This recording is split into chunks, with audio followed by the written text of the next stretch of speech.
15 August জাতীয় শোক দিবস ও সরকারি ছুটি ঘোষণা করে হাইকোর্টের দেওয়া রায়ে স্থগিতাদেশ দিয়েছে সুপ্রিম কোর্টের আপিল বিভাগ। হাইকোর্টের রায়কে চ্যালেঞ্জ করে সরকারের করা লিভ টু আপিল আবেদনের পরিপ্রেক্ষিতে প্রধান বিচারপতি সৈয়দ রেফাত আহমেদের নেতৃত্বাধীন আপিল বিভাগের পূর্ণাঙ্গ বেঞ্চ এই আদেশ দেন। ১৯৯৬ সালে আওয়ামী লীগ ক্ষমতায় আসার পর বঙ্গবন্ধু শেখ মুজিবুর রহমানকে হত্যার দিনটিকে জাতীয় শোক দিবস এবং সরকারি ছুটি ঘোষণা করা হয়েছিল। তবে পরবর্তীতে বিএনপির নেতৃত্বে ৪ দলীয় জোট ক্ষমতায় এলে তাদের মন্ত্রিসভার এক বৈঠকে জাতীয় শোক দিবস এবং সরকারি ছুটির সিদ্ধান্তটি বাতিল করা হয়। এর বিরুদ্ধে আওয়ামী লীগ সমর্থিত ৩ জন আইনজীবী রিট করলে ২০০৮ সালের ২৭ জুলাই হাইকোর্ট বিএনপির নেতৃত্বাধীন জোট সরকারের মন্ত্রিসভার সিদ্ধান্তকে অবৈধ ঘোষণা করে রায় দেন। সেই রায়ের ফলে তখন ১৫ আগস্ট জাতীয় শোক দিবস পালন এবং সরকারি ছুটির সিদ্ধান্ত বহাল হয়।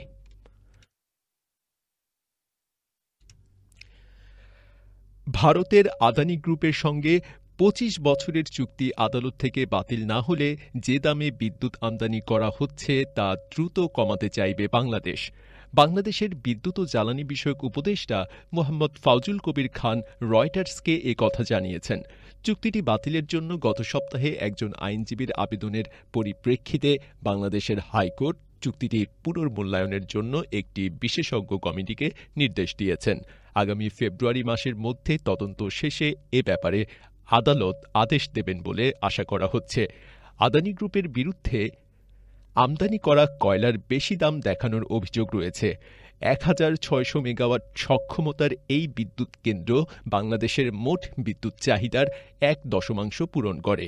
বিদ্যুৎ ও জ্বালানি উপদেষ্টা ফাউজুল কবির খান রয়টার্সকে দেয়া সাক্ষাৎকারে বলেছেন, চুক্তিতে অসঙ্গতি থাকলে আদানির সঙ্গে পুনরায় আলোচনা হবে। শুধুমাত্র দুর্নীতি এবং ঘুষের মতো অনিয়ম হয়ে থাকলে চুক্তি বাতিল হবে। তিনি বলেন, বিদ্যুৎ কেন্দ্রটি ভারতে যে কর ছাড় পাচ্ছে এর উপকার পাচ্ছে না বাংলাদেশ। চুক্তি পুনর্বিবেচনার একাধিক কারণের মধ্যে এটিও একটি হতে পারে।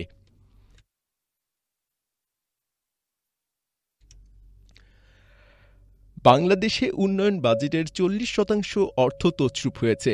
সেই সঙ্গে দেশের ১০% মানুষ ৮৫% সম্পদ ভোগ করছেন বলে জানিয়েছেন অর্থনৈতিক শ্বেতপত্র প্রণয়ন কমিটির প্রধান ড দেবপ্রিয় ভট্টাচার্য। তিনি আরও বলেছেন, দেশের অর্থনৈতিক ও রাজনৈতিক স্থিতিশীলতা নিশ্চিত করা না গেলে দীর্ঘমেয়াদী সংস্কার কার্যক্রম করা যাবে না।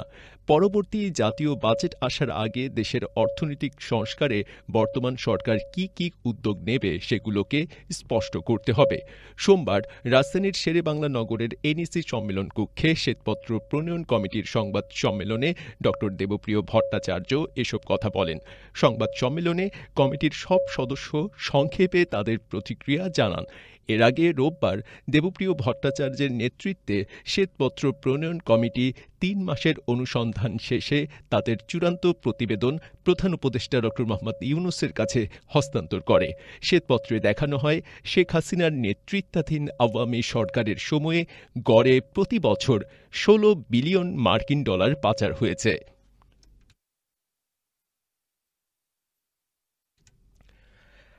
জামাতে ইসলামীর আমির ডাক্তার শফিকুর রহমান বলেছেন, সমতার ভিত্তিতে আগামীর বাংলাদেশ গড়তে চাই, যেখানে থাকবে মানবিকতা, মূল্যায়ন, গ্রহণযোগ্যতা ও অধিকার।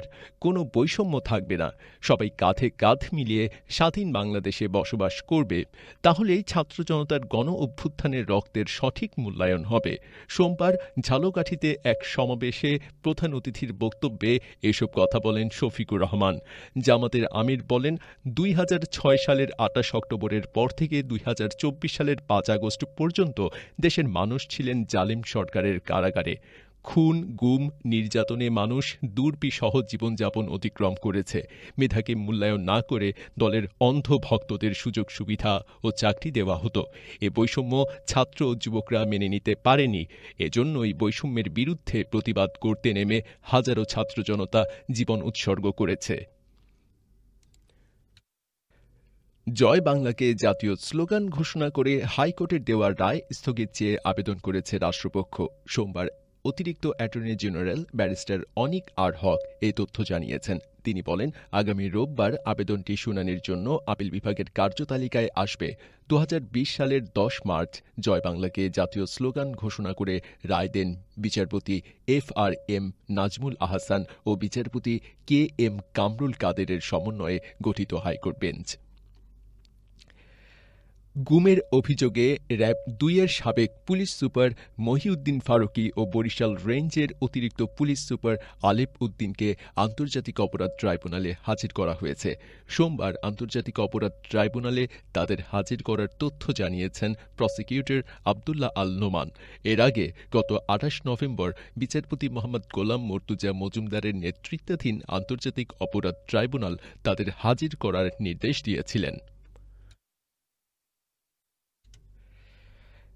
দেশে অন্যান্য সময়ের তুলনায় এই সময়ে ডেঙ্গু আক্রান্ত ও মৃত্যু বেশি হচ্ছে বলে জানিয়েছেন স্বাস্থ্য অধিদপ্তরের মহাপরিচালক অধ্যাপক ডাক্তার আবু জাফর। তিনি বলেন, জলবায়ু পরিবর্তনের কারণে এই সময়ে ডেঙ্গু সংক্রমণ অব্যাহত থাকলেও রোগটিকে গুরুত্ব না দেওয়ায় তুলনামূলক মৃত্যুর সংখ্যা বাড়ছে। সোমবার স্বাস্থ্য অধিদপ্তরের সভাকক্ষে আয়োজিত এক সংবাদ সম্মেলনে তিনি এসব কথা বলেন। স্বাস্থ্য মহাপরিচালক বলেন, ডেঙ্গু রোগীদের জটিল পরিস্থিতি তৈরি না হলে সাধারণত তারা হাসপাতালে আসছেন না। এমন একটা সময়ে তারা হাসপাতালে আসছেন যখন আর তাদের জন্য কিছু করা যাচ্ছে না। শুধুমাত্র দেরি করে হাসপাতালে আসার কারণেই মৃত্যুটা বেশি হচ্ছে। সিরিয়ার উত্তর পশ্চিমাঞ্চলের শহর আলেপ্পোর নিয়ন্ত্রণ নেওয়ার পর এবার উত্তরাঞ্চলের প্রদেশ হামার দিকে এগোচ্ছে বিদ্রোহী যোদ্ধারা। দেশটির রাষ্ট্রীয় সংবাদ সংস্থা সানা রোববার এ খবর জানিয়েছে। এর আগে শুক্রবার এক আকস্মিক হামলার মাধ্যমে আলেপ্পোর প্রাণকেন্দ্রে ঢুকে পড়ে বিদ্রোহীরা। ফলে সিরিয়ার গৃহযুদ্ধে নতুন করে উত্তেজনা দেখা দেয়। সিরিয়ান অবজারভেটরি ফর হিউম্যান রাইটসের পরিচালক রামি আব্দুল রহমান বলেন, আলেপ্পো শহরের বেশিরভাগ এখন হায়াত তাহরির আল শাম ও এর মিত্র গোষ্ঠীগুলোর নিয়ন্ত্রণে। এর ফলে সিরিয়ার প্রেসিডেন্ট বাশার আল আসাদ কয়েক বছরের মধ্যে সবচেয়ে গুরুতর চ্যালেঞ্জের মুখে পড়লেন। ১ দশকের বেশি সময় ধরে চলা দেশটির গৃহযুদ্ধ ২০২০ সাল থেকে মোটামুটি নিয়ন্ত্রণে নিয়ে এসেছিল আসাদ সরকার। এদিকে সিরিয়া ও রাশিয়ার যুদ্ধবিমান বিদ্রোহীদের লক্ষ্য করে আলেপ্পোর শহরতলিতে হামলা চালিয়েছে। বিদ্রোহীরা আলেপ্পোতে ঢুকে পড়ার পর ৭২ ঘণ্টার মধ্যে সিরিয়ার অতিরিক্ত সামরিক সহায়তা দেওয়ার ঘোষণা দিয়েছে মস্কো। সিরিয়ায় ২০১১ সালে গণতন্ত্রের দাবিতে শুরু হওয়া শান্তিপূর্ণ বিক্ষোভে সরকার দমনপীড়ন চালালে তা গৃহযুদ্ধে রূপ নেয়। এরপর থেকে এই লড়াইয়ে ৫ লাখের বেশি মানুষ নিহত হয়েছেন।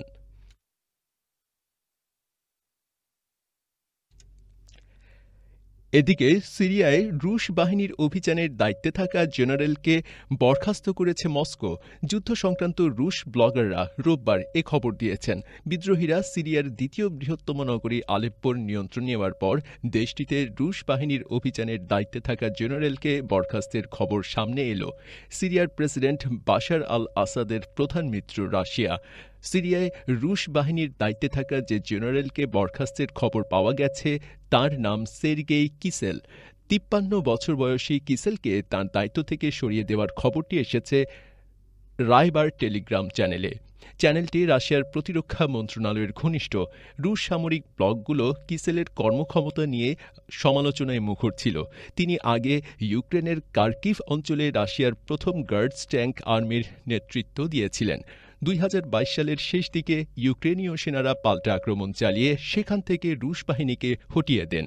রাইবার টেলিগ্রাম চ্যানেলে এই ধারণা প্রকাশ করা হয়েছে যে সিরিয়ায় রুশ বাহিনীর দায়িত্ব আবার সের্গেই সুরোকিভিনকে দেওয়া হতে পারে। সিরিয়ায় নৃশংসতার জন্য তিনি জেনারেল আর্মাগেডন ডাকনাম অর্জন করেছিলেন।